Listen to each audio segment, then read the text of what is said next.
Ya, Tangerang Selatan baru saja menggelar pemilihan kepala daerah dan hasilnya tingkat partisipasi pemilih di Kota Tangerang Selatan sendiri belum sesuai dengan target yang diharapkan oleh KPU. Baru sekitar 60,28% pemilih di Tangerang Selatan berpartisipasi dalam pilkada tanggal 9 Desember lalu.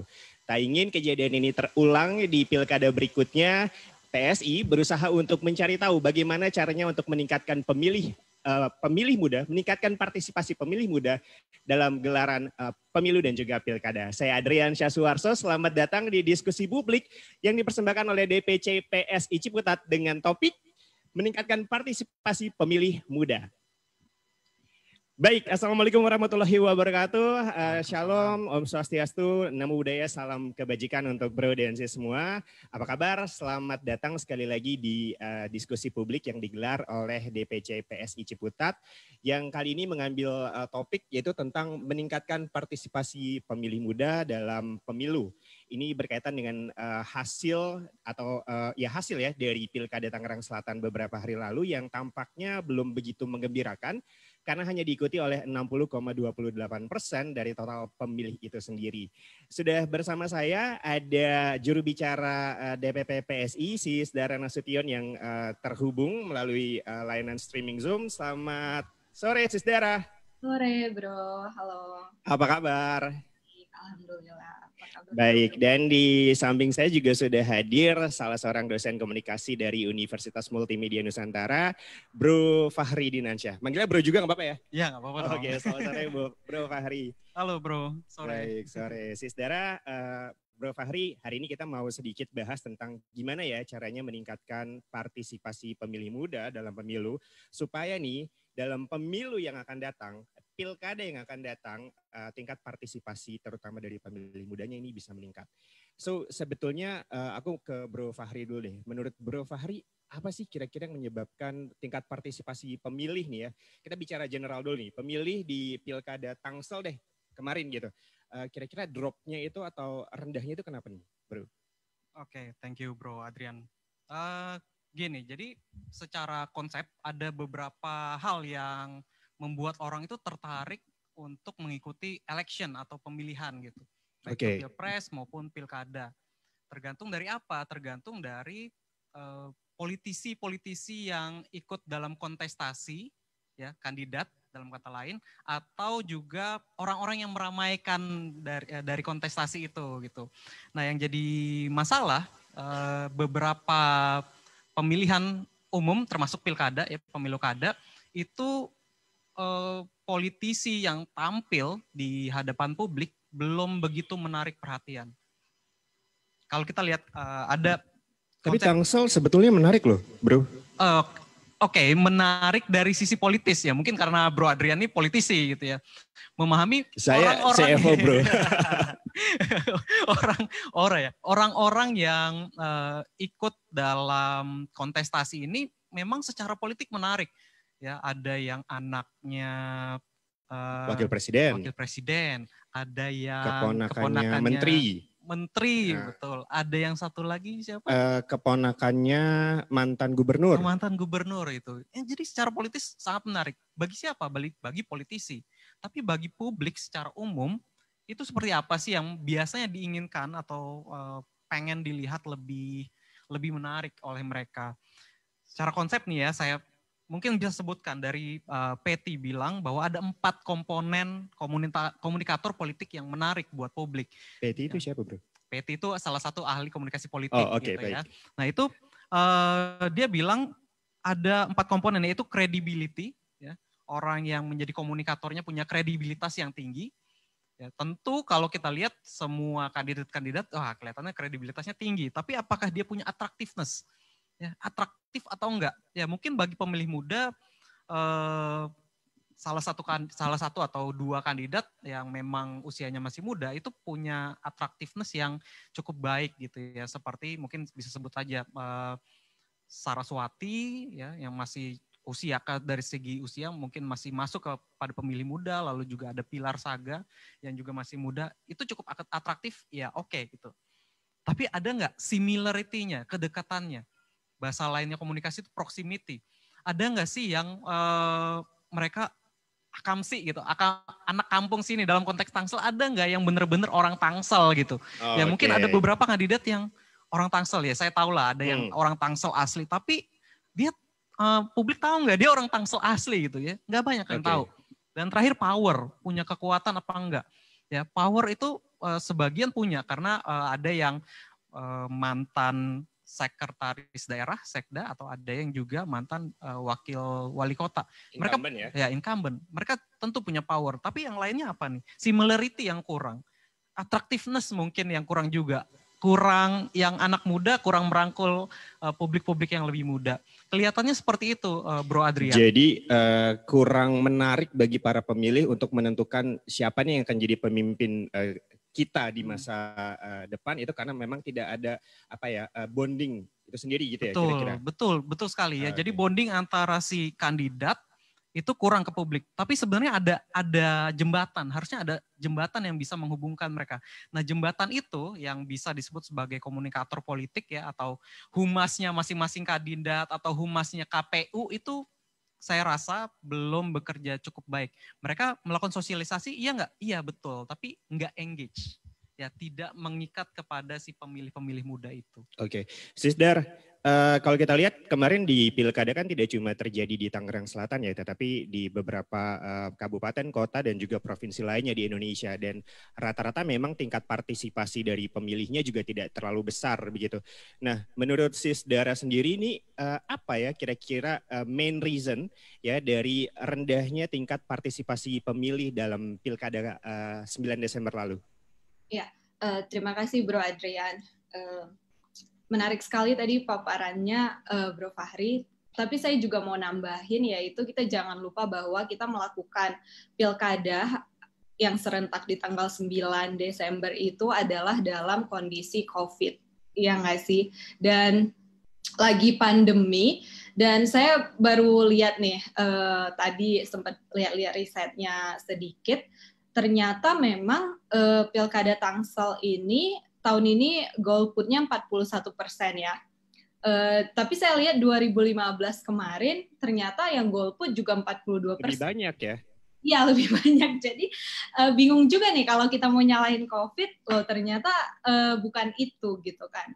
Nah, saya mau ngomong secara keseluruhan juga, memang Indonesia ini kayaknya memang dalam hal pilkada dia COVID ini dianggap sesuatu yang bukan merupakan ancaman yang begitu berbahaya gitu. Jadi boleh dibilang masyarakat kita itu ternyata cukup optimis gitu dengan adanya COVID dan tetap melakukan si pilkada ini gitu. Ini terlihat dari misalnya pada saat bulan November kemarin SMRC itu survei kan, ditanya kalau misalnya kita pilkada pada saat COVID tetap mau datang nggak? Itu 83% loh bro. Dari mereka itu mengaku akan ikut memilih di pilkada. Ternyata optimis itu ya Sisdar ya di luar ya? Nasional. Nah, terus ternyata abis itu kan sebelum pilkada. Setelah pilkada, SMRC evaluasi lagi tuh.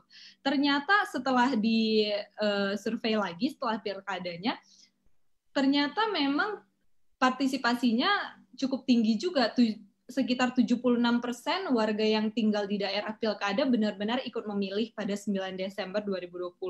Yang tidak ikut memilih itu 24%. Itu pun alasannya tahu nggak kenapa? Apa alasan orang nggak memilih? Kita pikir kan dia nggak memilih karena takut corona kan. Ternyata dari 24% itu cuma 6% yang beralasan takut corona. Yang terbesar 47% atau 11% dari populasi pemilih itu alasannya sedang di luar kota, bro. Jadi bukan justru corona gitu. Iya. Jadi yang takut corona itu hanya sekitar 6% dari populasi yang tinggal di daerah pilkada. Jadi itu yang menjelaskan kenapa partisipasi pilkada kita, kalau kita pakai konteks COVID ya, itu kita harus ini mengapresiasi karena ternyata cukup tinggi gitu. Orang khawatir dengan virus, tapi di sisi lain mereka percaya bahwa KPU dan para petugas ya itu secara umum dapat menegakkan protokol kesehatan di hari H. Jadi misalnya sepengamatan mereka ditanya, apakah pada saat memilih kamu perhatiin orang-orang pakai masker nggak? 96% bilang iya pakai masker. 97% bilang iya menjaga jarak secara fisik. Begitu juga petugasnya, di atas 95% angkanya. Jadi memang meskipun ketakutan itu ada, ketika ditanya mereka 72% iya kita takut dengan penularan COVID. Namun meski khawatir, ternyata mereka umumnya percaya bahwa protokol kesehatan dapat ditegakkan dan mendorong tingkat partisipasi yang tinggi. Nah, tapi ada juga satu hal yang mesti digarisbawahi nih. Orang-orang yang berpendidikan tinggi dan tinggal di perkotaan, umumnya dia merasa lebih khawatir tertular COVID-19 dibanding kelompok warga lainnya. Nah, saya nggak tahu nih Tangsel masuknya daerah mana nih, apakah banyak yang berpendidikan tinggi dan wilayah kota sehingga merasa khawatir tertular COVID-19 atau enggak. Tapi melihat data dari tadi, saya balik lagi ke data kita yang awal bahwa ternyata golputnya lebih tinggi yang 5 tahun lagi, kok kayaknya bukan gara-gara COVID gitu ya. Nah, kalau halo? Ya, dilanjut sis. Ya, jadi kalau bukan karena COVID, terus apa dong gitu kan? Dan di negara-negara lain juga kita lihat ternyata di beberapa negara kan pilkada juga cukup banyak kok yang memang tetap voters turnout atau golputnya itu turun ketika dia pandemi. Kayak misalnya di Polandia, South Korea, Sri Lanka itu semuanya lebih tinggi justru orang memilih ketika COVID. Nah, kenapa demikian? Karena ternyata bro, risetnya bilang di anak-anak muda, ini penelitian di Amerika sih baru habis US election, mereka tuh bilang, risetnya bilang bahwa ternyata ketika COVID ini terjadi, orang-orang itu justru merasa politik itu semakin penting perannya di kehidupan mereka masing-masing gitu bro, terutama untuk anak muda. Jadi selama ini kan kita kayaknya nggak kebayang ya politik itu buat apa sih gitu kan, politik itu apa sih perannya di hidup kita. Kadang kita ngerasa anak muda aduh ngawang-ngawang banget yang ngisi politik itu orang-orang tua gitu. Tapi ternyata ketika ada pandemi COVID, hikmahnya adalah orang-orang jadi tahu nih, wah kita nih masalah testing, masalah kita dapat ventilator atau enggak, masalah gimana negara kita ini serius nggak nanganin COVID, itu tuh ternyata urusan politik ya. Dan orang-orang di sana, anak mudanya mulai ngeh tuh bahwa mereka kehilangan pekerjaan, banyak orang-orang yang mereka cintain yang meninggal, mereka nggak bisa pergi ke tempat-tempat atau acara yang mereka pengen gitu ya, Coachella dan lain-lain. Itu ternyata gara-gara orang-orang yang duduk di kekuasaannya nggak melaksanakan tugasnya dengan benar gitu. Jadi pilih ya 4 tahun itu ya. Jadi justru ada hikmahnya ini COVID ini kalau di dalam hal itu gitu ya, dalam hal partisipasi anak muda ke politik, justru COVID ini jadi kayak membuka pintu batin, membuka mata anak-anak muda bahwa memang politik itu matters di kehidupan mereka. Okay. Tapi sis, itu kan based on research di luar ya, di US bahwa karena COVID-19 ini justru awareness dari anak-anak muda soal politik itu meningkat. Tetapi kalau tadi aku dengar dari data si SMRC yang sis Dara sampaikan, cukup banyak publik yang akhirnya tidak ikut dalam pilkada itu ternyata memilih untuk liburan. Nah, yang mana sebetulnya liburan ini cukup identik dengan anak-anak muda gitu kan. Yang biasa dilakukan oleh anak-anak muda adalah liburan. Nah, pertanyaannya adalah apakah anak-anak muda seapatis itu tidak melakukan, tidak memilih tidak ikut serta dalam pilkada dan memilih liburan, atau ada hal lain nggak sih yang membuat para orang-orang yang memilih liburan ini dibanding ikut pilkada? Ya. Jadi itu satu hal ya tentang COVID dan liburan, dan kita juga nggak tahu nih apakah yang liburan anak muda atau enggak, itu nggak terungkap kan di surveinya. Tapi saya sih dalam hal ini lebih setuju sama yang dibilang oleh Bro Fahri. Sorry, ini putus tadi sinyal saya. Okay. Bro Fahri. Yang dibilang Bro Fahri bahwa jangan-jangan para kandidat ini yang nggak bisa relate, nggak bisa kasih sesuatu yang lebih membuat orang-orang anak-anak muda itu ngerasa memang itu gitu concern-nya. Nah, saya balik lagi ke riset bahwa ternyata apa sih masalah utama anak-anak muda kalau ditanya concern-nya itu apa sih di hidup ini di Indonesia gitu ya. Dan ternyata yang pertama concern anak muda itu adalah mencari pekerjaan. Ini memang surveinya sebelum COVID ya, tapi saya bayangkan dengan COVID seperti ini yang banyak anak muda yang kehilangan pekerjaan, concern mencari pekerjaan ini tentu jadi hal yang lebih tinggi lagi gitu kan. Pasti mereka inginnya mencari pekerjaan. Yang kedua itu adalah soal biaya hidup. Yang ketiga soal pendidikan. Dan selanjutnya itu tentang mempunyai tempat tinggal atau enggak. Jadi memang concern-nya itu sesuatu yang real gitu, yang konkret, yang mereka hadapi sehari-hari. Nah, tantangannya adalah apakah memang si para kandidat ini sudah cukup menyuarakan concern ini apa belum di kampanye-kampanye mereka gitu kan. Dan jangan salah, kita menyuarakan concern itu satu hal gitu kan. Oke, kita bilang kita peduli pekerjaan, peduli pada pendidikan dan lain-lain, tapi dalam politik itu kan kita harus sadar juga bahwa nggak semua orang tiap hari engage dengan politik seperti kita, ya nggak sih? Kita tiap hari ngomongin politik ya karena kita orang-orang parpol gitu kan. Tapi kita juga harus sadar dan aware bahwa orang di luar sana masalah hidupnya juga udah banyak. Jadi ya mereka memang nggak ngikutin politik setiap hari kayak kita. Jadi dengan kata lain kita nggak bisa gitu berkomunikasi dengan mereka juga cuman kasih data, kasih sesuatu yang oke, kita akan memperjuangkan tanpa benar-benar atau dengan cara teknokratik gitu ya, tanpa benar-benar sebenarnya menyentuh apa yang dinamakan emosi mereka gitu. Jadi pada dasarnya ini agak masuk ke konsep dikit ya, orang kan selalu bilang bahwa pemilih itu rasional, pemilih itu bisa menghitung sendiri kurang lebihnya apa dari setiap kandidat dan lain-lain. Tapi justru teori-teori politik ke belakang gitu itu lebih menekankan bahwa para voters itu ternyata lebih dominannya mereka itu emosional gitu. Lebih itu kenapa kita ngelihat kan ada banyak pemimpin-pemimpin populis, ada banyak pemimpin-pemimpin yang membawa sentimen-sentimen rasis dan primordial yang pada akhirnya masuk gitu kan, yang pada akhirnya menang gitu. Nah, ini yang dinamakan dengan symbolic politics. Jadi politik yang menggunakan simbol-simbol. Jadi nggak bisa kita tuh cuman ya udah ngomong teknokratik, kita akan sediain lapangan kerja berapa gitu. Tapi trennya sekarang adalah di dunia politik memang harus menggunakan komunikasi yang bisa memicu perasaan marah, perasaan jijik, takut, antusiasme, harapan ataupun empowerment dari para anak-anak muda ini gitu. Jadi ini otokritik juga sih bro buat kita di parpol gitu ya. Kita kan merasa oh kita progresif, oh kita ini paling deket sama anak-anak muda.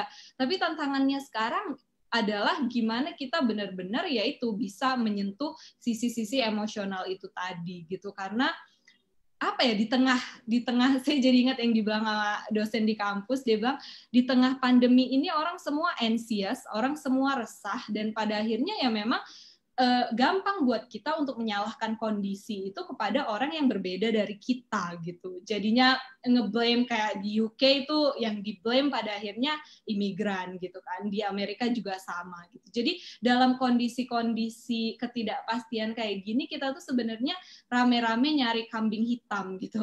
Terus jadinya diarahkan ke ya udah orang-orang yang beda dari kita. Nah, itu tren sekarang di dunia yang sekarang ini. Nah, tantangan kita adalah kalau kita beneran progresif, kita harus mengcounter dengan cara yang sama gitu ya, juga membangkitkan emosi, tapi bagaimana kita bisa membangkitkan emosi-emosi yang lebih positif tadi, seperti antusiasme, harapan, sama empowerment. Gitu sih bro. Oke, Bro Fahri, tadi kalau Sis Dara bicara soal sudah lumayan banyak nih blaming gitu ya terkait dengan preferensi politik seseorang. Nah, apakah kemudian hal itu juga menjadi salah satu reason nih bagi anak-anak muda kayaknya daripada gue dibully gitu ya, mendingan gue nggak ikut-ikutan soal politik deh gitu. Uh, Preferensi seperti itu ada nggak sih dalam kondisi real di masyarakat, terutama anak-anak muda ya? Oke, di Indonesia memang itu masih kejadian bro, apalagi di kalangan anak muda gitu ya.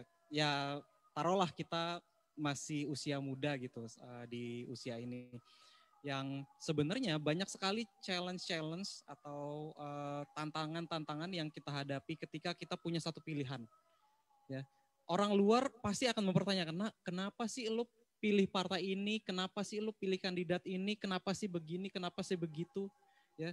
Orang yang lo pilih atau partai yang lo pilih ini kan sebenarnya begini-begini, ya pokoknya yang negatif-negatif semua dikasih tahu. Ya, pasti dia ngeblame pilihan kita. Kita juga apa yang kita lakukan kepada mereka, kita juga bisa menyalahkan pilihan mereka gitu. Nah, itu yang bikin orang jadi takut. Iya, jadi orang males dengan politik. Apa sih ini politik malah bikin orang berantem gitu. Itu kejadian yang memang real terjadi di Indonesia, bahkan bukan cuma di Indonesia tapi juga di seluruh dunia. Saya mau kasih salah satu studi kasus gitu ya.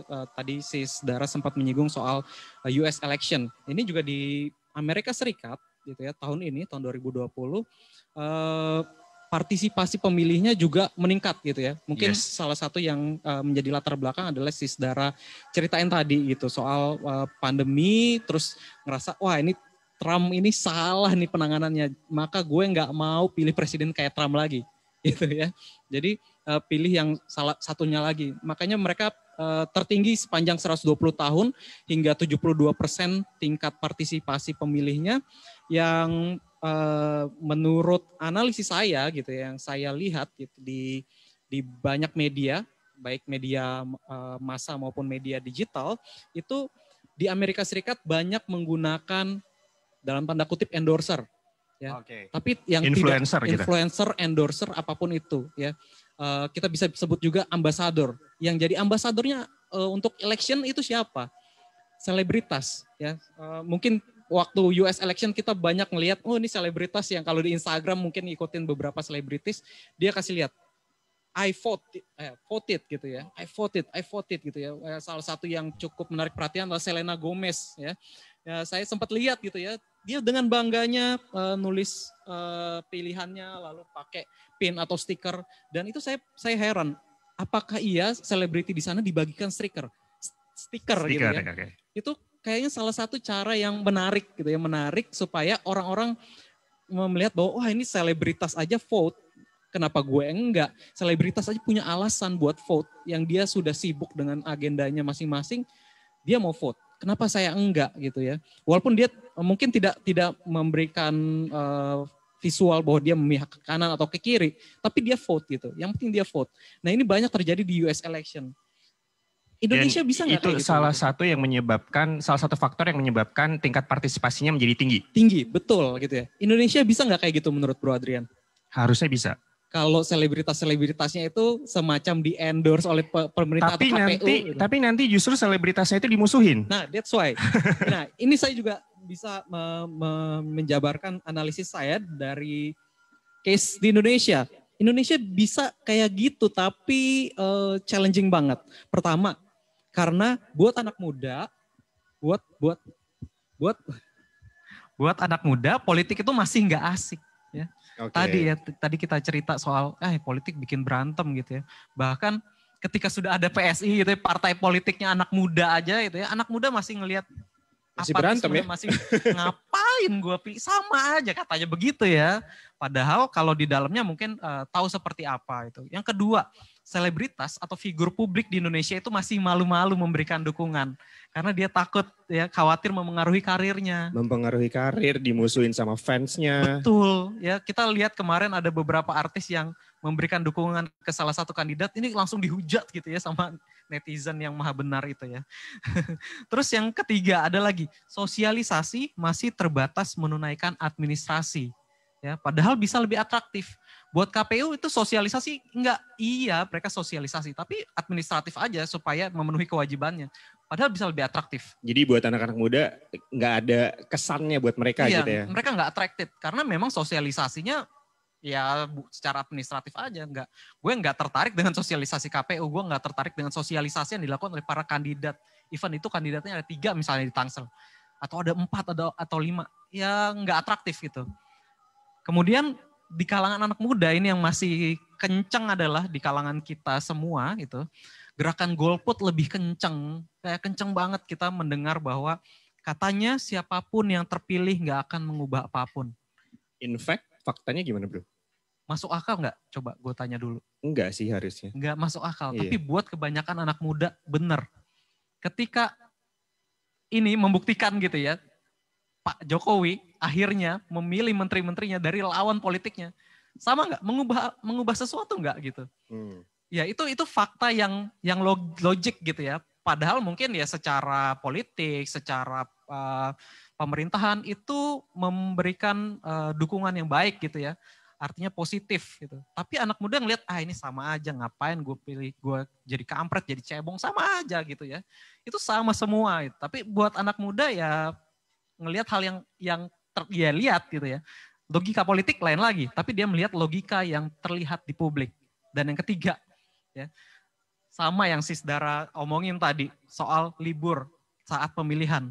Ketika pemilihan umum, pilkada maupun pemilu itu tanggal merah, buat anak muda libur saat pemilihan ya waktunya liburan. Itu saatnya gue free time gitu. Gue nggak peduli dengan apapun agenda pemerintah gitu.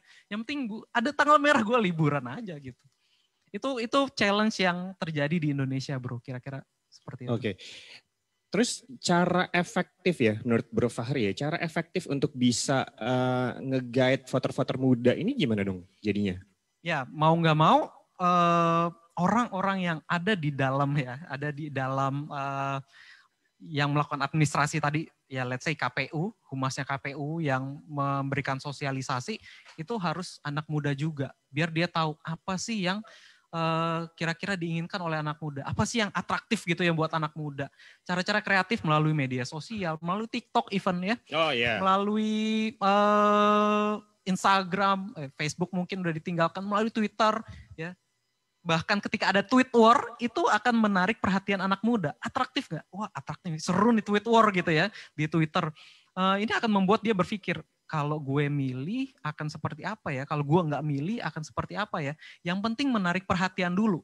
Masalah dia nanti mau pilih siapa itu belakangan. Oke, Sis Dar, kalau tadi Bro Fahri bicara soal salah satu faktor ya yang membuat partisipasi pemilih di Amerika Serikat meningkat itu adalah penggunaan dari influencer. Nah, menurut Sis Dar sendiri di Indonesia penggunaan influencer ini menjadi salah satu cara yang efektif nggak sih untuk meningkatkan partisipasi pemilih, terutama anak-anak muda? Jadi memang penggunaan influencer ini itu berpengaruh karena dia berperan untuk membuat voting atau memilih pergi ke TPS itu jadi sebuah norma sosial gitu, bro. Jadi kayak keren gitu ya. Semua orang voting nih, artis gue voting nih. Jadi kan normanya kalau lo nggak voting lo nggak keren gitu. Jadi emang ada gitu. Riset-risetnya juga bilang bahwa ya untuk kamu bahasa Inggrisnya nudge, tapi bahasa Indonesianya itu kamu mendorong orang untuk melakukan sesuatu yang sebenarnya dia nggak mau gitu ya, atau ogah-ogahan. Nah, kita sebenarnya bisa pikirin cara-caranya tuh. Itu kan inti dari behavioral economics approach gitu. Jadi ngelihat perilaku orang itu dalam dia membuat keputusan apakah dia voting, apakah dia liburan, apakah dia kemana, itu ada caranya sebenarnya. Nah, dengan membuat satu perilaku ini jadi social norm, itu sebenarnya kita bisa gitu meningkatkan partisipasi orang ke situ, termasuk dengan kita meng-hire atau minta tolong atau menggerakkan influencer untuk mengendorse kandidat-kandidat dan memang untuk mau pada akhirnya ngajak orang voting kayak Taylor Swift dan lain-lain. Itu memang kejadian karena di US itu kan konteksnya orang kayak udah enak banget ya sama Trump, jadi orang-orang kayaknya udah deh apapun akan kita lakuin, yang penting nih presiden diganti gitu.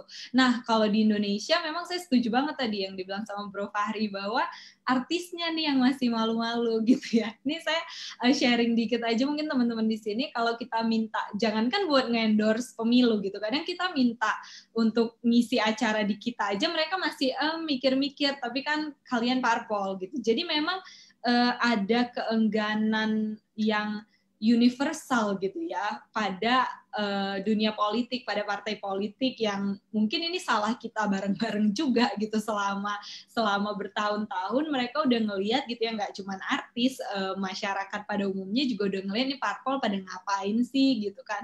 Nah itu yang bikin jadinya susah tuh kalau untuk kita mau mengandalkan si artis-artis ini untuk pada akhirnya dukung kita gitu. Di PSI mungkin kemarin udah ya beberapa tuh kita sangat appreciate juga tuh, ada Bro Ernest Prakasa, ada Mas Hanung Bramantyo dan lain-lain, itu juga udah termasuk apa ya, seleb-seleb yang jarang lah gitu mau pada akhirnya endorse kita. Nah tapi sebenarnya untuk membuat itu social norm itu nggak harus artis sebenarnya gitu. Jadi simply kalau di luar negeri juga ya, ini balik lagi, mereka itu kadang pakai peer pressure, pakai tetangganya. Jadi di sana tuh ada satu eksperimen, jadi mereka dikirimin pemberitahuan gitu ya, mungkin KPU-nya sana ngasih pemberitahuan, voting ya gitu. Terus mereka sekalian ngasih list siapa tetangganya yang voting, siapa yang tetangganya nggak voting tahun lalu gitu. Jadi membuat ini tuh sesuatu yang jadi public record gitu. Nah orang-orang di sana itu jadi kayak, wah tetangga gue tahu gue nggak voting gitu, atau ya si ini nggak voting kemarin. Jadi kalau misalnya ada calon yang bagus tapi nggak kepilih, orang-orang tuh tahu gitu kan, kayak oh mungkin gara-gara si itu kemarin nggak voting, lu golput sih, makanya kemarin kita dapat pemimpin yang kayak gitu kan. Nah cara-cara kayak gini ini meningkatkan peer pressure di voters itu gitu loh. Jadi mereka ngerasa oh sungkan nih kalau kita nggak voting, sementara semua orang voting di situ gitu. Nah di percobaan ini tuh voters turnout-nya itu meningkat tuh dari 29 ke 38% gitu. Cuman masalahnya di Indonesia balik lagi, kalau misalnya mau dibuat seperti ini, saya sih kebayang bakal ada tuh orang-orang nyinyir yang kayak kita kan pemilunya lu berjurdil gitu kan. Apakah ini mengkhianati prinsip lu berjurdil dengan kita misalnya buka data di RW sekian yang golput siapa yang nggak golput gitu ya. Meskipun ada di dalam kerangka yang lebih besar gitu ya bro, ada tujuan lain yang mau kita capai gitu kan, untuk meningkatkan partisipasi pemilih. Jadi, menurut Sisdara cara yang efektif gimana ya untuk bisa meningkatkan partisipasi pemilih? Terutama anak muda nih Sis. Anak muda, iya. Selain cara itu gitu, sebenarnya ada cara yang lebih simpel banget sebenarnya yang juga terbukti menaikkan partisipasi orang, tapi nggak cuman di anak muda tapi keseluruhan. Yaitu sebenarnya kita tuh kan suka oke, kita berencana mau voting, tapi di hari H tuh banyak banget apalah tiba-tiba nggak jadi atau bangun kesiangan, terutama anak muda ya. Saya tuh termasuk orang yang harus ke TPS pagi-pagi gitu kan. Nah, ada lagi caranya yaitu dengan kita implementation intention namanya.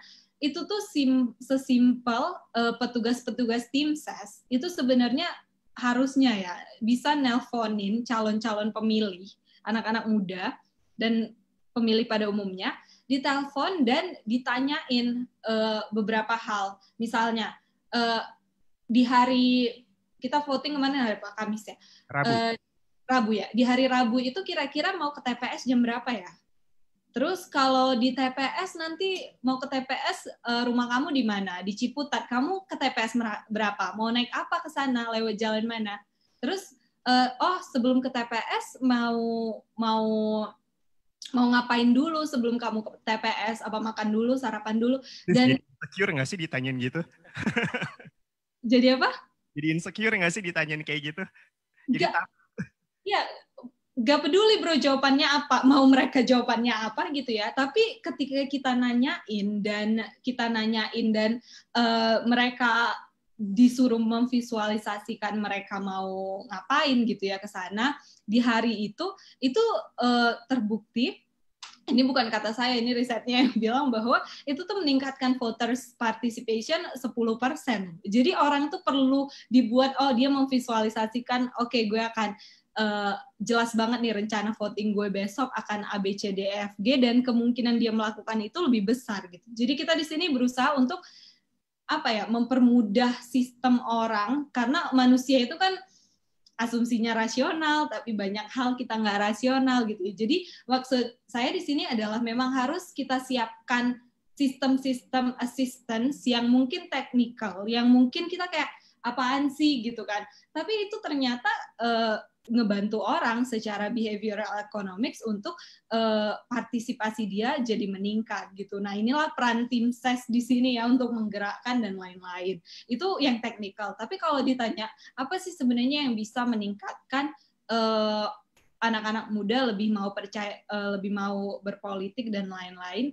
Kalau menurut saya sih ini soal bagaimana isu-isu politik itu pada akhirnya bisa relate sih sama anak-anak muda. Kayak misalnya, jujur kita ini, saya ya sebagai yang mudah-mudahan masih muda, kayak agak kaget juga ketika pertama kali ikut pemilu umur 19 pada waktu itu 2014, itu sebelumnya kita nggak pernah dikasih tahu gitu kan. Ini kita belajar sih politik apa, tapi pelajarannya lebih ke hafalan gitu kan, trias politika, ada eksekutif, yudikatif, ada legislatif, that's all, kita hafalin tuh satu-satu, hak interpelasi, lalala.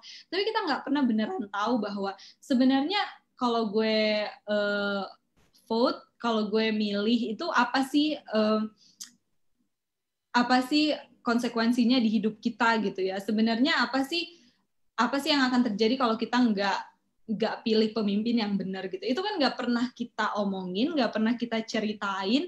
Kita juga di lingkungan pertemanan kan nggak ngomongin itu, di keluarga nggak ngomongin gitu. Jadi memang ada keterputusan gitu antara politik dan anak muda gitu. Padahal ini penting banget karena datanya bilang kalau anak-anak muda itu milih dari awal, dia tuh akan kebawa itu menjadi habit atau menjadi kebiasaan dia akan milih ke depannya itu lebih konsisten gitu. Jadi sebenarnya perlibatan anak-anak muda di awal-awal masa dia memilih itu tuh penting banget. Dan yang kedua itu penting juga karena preferensi dia di masa-masa awal pemilihan itu, misalnya dia pilihnya partai yang nasionalis gitu ya, dia tuh akan cenderung ikut tuh sampai dia tua.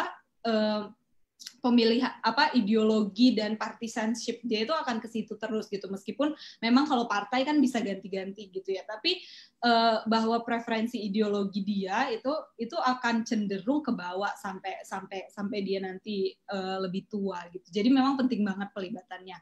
Nah, tapi ya tantangannya itu tadi, gimana kita membumikan ya isu-isu politik ini gitu.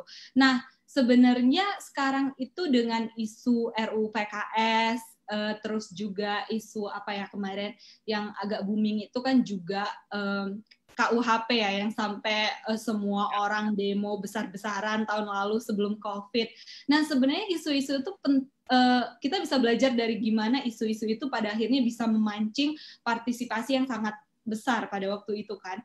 Karena memang isunya relate banget, kayak waktu RKUHP kan, kamu mau nggak kalau kamu pulang malam, bukan pulang malam, kalau kamu misalnya lagi ke rumah teman, terus kamu digerebek gitu kan, gara-gara kamu dianggap ngapa-ngapain, padahal kan enggak. Nah, itu kan memang sesuatu yang, oh iya ya, kalau nanti gue main ke kosan temen gue nggak ngapa-ngapain, cuman kerja kelompok, terus gue digerebek dan lain-lain, kan gue nggak mau gitu. Jadi anak-anak muda itu pada akhirnya ngerasa oh iya kita harus bersuara nih untuk yang kayak gini gitu. Jadi memang tantangannya yaitu menerjemahkan isu-isu yang kayaknya di awang-awang gitu ya ke dalam hal-hal yang bukan dimengerti, karena anak muda kan juga ngerti gitu, tapi sesuatu yang terasa dekat tadi yang dibilang sama Bro Ardi soal similarity atau kedekatan tadi, itu sih bro tantangannya kalau menurut saya. Dan juga soal, tapi kayaknya sekarang juga udah mulai lumayan banyak sih ya anak-anak muda yang jadi influencer politik gitu kan. Nah ini juga sesuatu hal yang patut kita apresiasi gitu kan. Kayak banyaklah channel-channel sekarang yang udah mulai tuh untuk ngajak orang, anak-anak muda peduli politik. Itu melek sih. Politik gitu ya, Sis. Politik. Tapi menarik gini, Sis. Dari tadi kan kita, Bro Fahri juga, dari tadi kan kita bicara gimana ya caranya kita mengkampanye supaya pemilih muda ini lebih melek gitu ya dalam berpolitik. Tapi ada nggak sih hal-hal yang sebaiknya tidak dilakukan, entah itu oleh politisi atau orang-orang yang melakukan campaign supaya anak-anak muda ini melek politik, ada nggak sih hal-hal yang perlu diperhatikan? Jangan ngelakuin ini nih, karena kalau lo ngelakuin ini justru takutnya anak-anak muda malah pada kabur gitu. Ada nggak tuh, Bro Fahri? Ya mungkin gini sih. Tadi saya mau berangkat dari pernyataan Sis Dara soal kita di sekolah itu ya waktu masih kecil, masih muda gitu ya, sampai punya hak pilih kita diajarin soal politik ya teori konseptual sampai ya hafalan aja gitu. Yeah. Padahal praktiknya kayak apa kita jarang sekali yang namanya menemukan studi kasus itu. Nah ya, saya sebagai dosen gitu ya di kampus, di kuliah gitu, ngasih nggak sih soal-soal atau isu-isu yang bisa dijadikan studi kasus soal politik kepada mahasiswa? Iya, kasih. Mereka ngerti nggak? Iya, mereka ngerti. Mereka bisa kritisi nggak? Iya, mereka bisa kritisi. Tapi seberapa banyak orang yang kuliah di Indonesia? Lebih banyak yang tidak kuliah. Mereka nggak paham kasus-kasus terkini. Kalau mereka nggak milih konsekuensinya apa, atau kalau mereka milih kandidat yang latar belakang korupsinya kurang bagus seperti apa, nggak ada. Mereka nggak peduli. Yang penting mereka lihat sesuatu yang menarik, sesuatu yang mungkin disuruh orang tuanya, sesuatu yang mungkin dia lihat banyak nih balihonya gitu ya. Itu yang mereka pilih gitu ya. Atau bahkan orang-orang yang penting banyak tampil di TV, di media, itu yang mereka pilih. Padahal orangnya tuh mungkin agak kurang gitu ya, kurang secara logika kurang masuk gitu ya ke orang-orang cerdas kayak mahasiswa atau orang yang tingkat pendidikannya tinggi.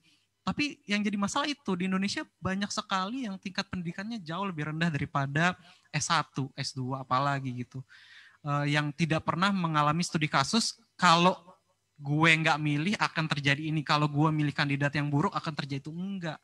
Ya, yang kritis cuman yang pendidikannya tinggi aja, yang bisa kritis cuman yang S1, S2.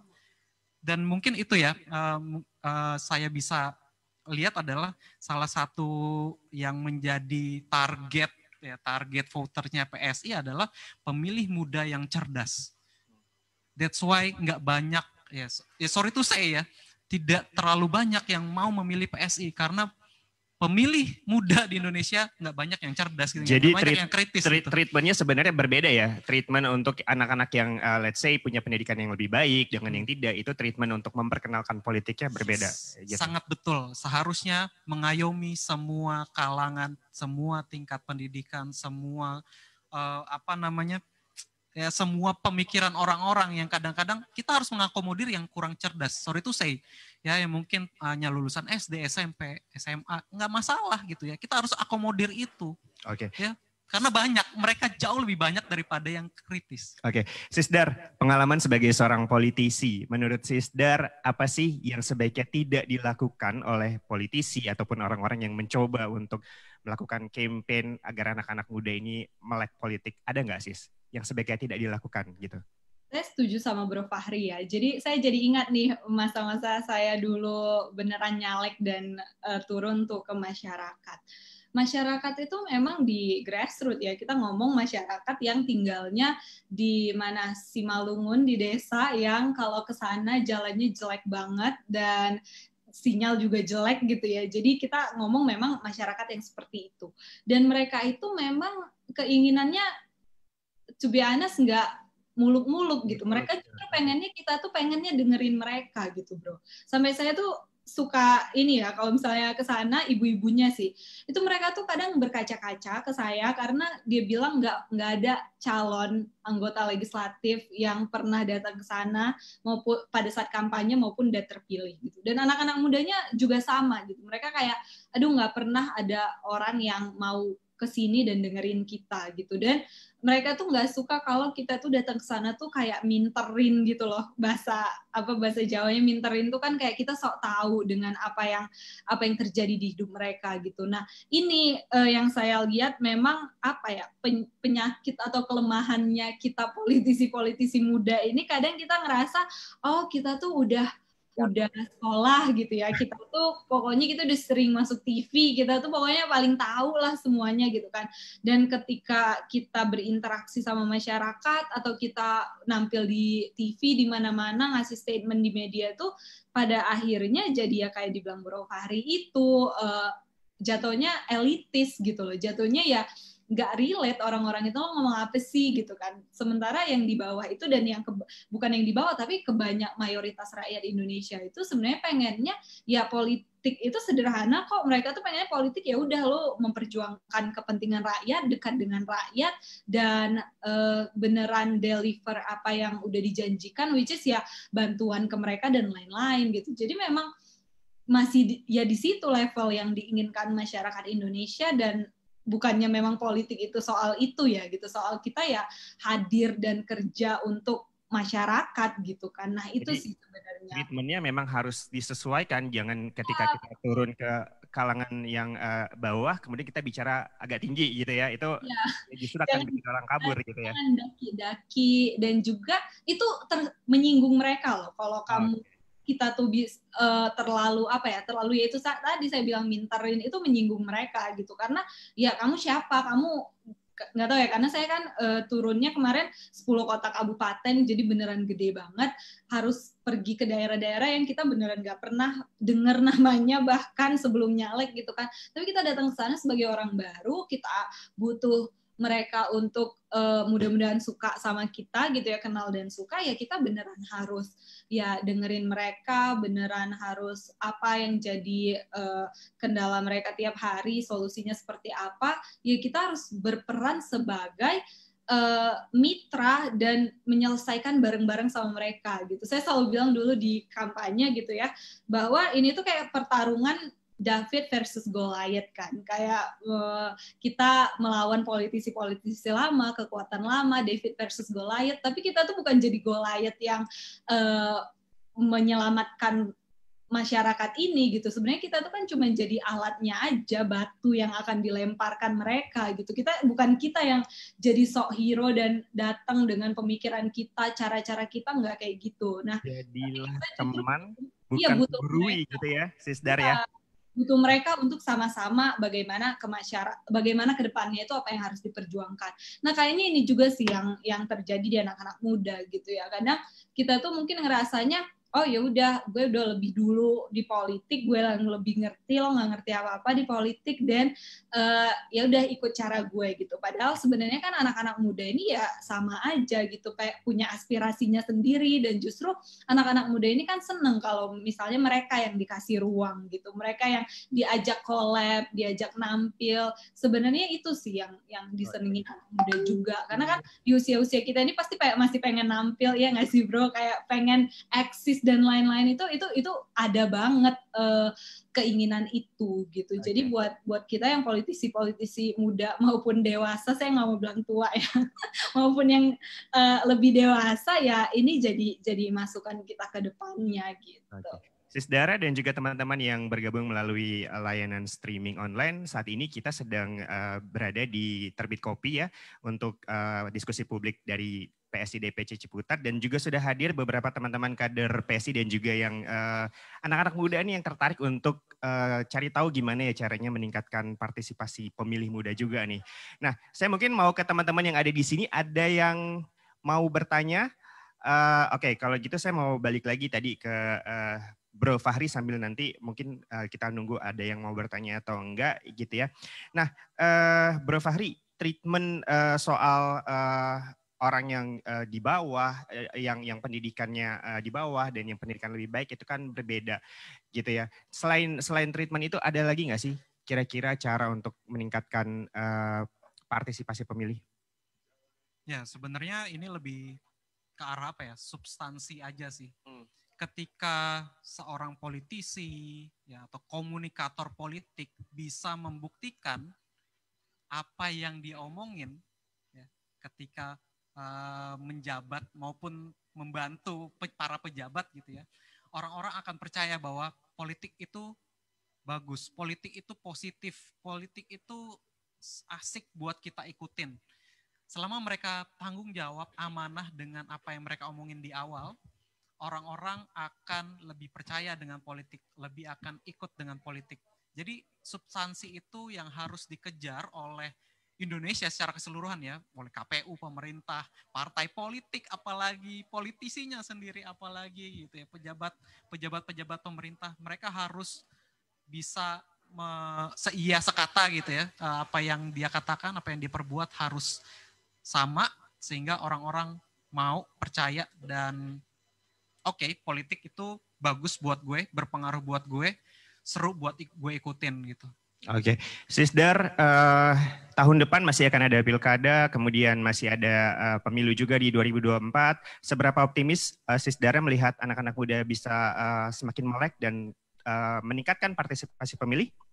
Ya, kalau saya jujur optimis banget ya, karena mungkin saya selama beberapa bulan ini kan ngelihatnya dari luar gitu ya, dari agak jauh di UK. Dan ketika saya ceritakan gitu ya sama teman-teman, saya itu kan sekelas itu ada 144 anak dari 50 negara, bro.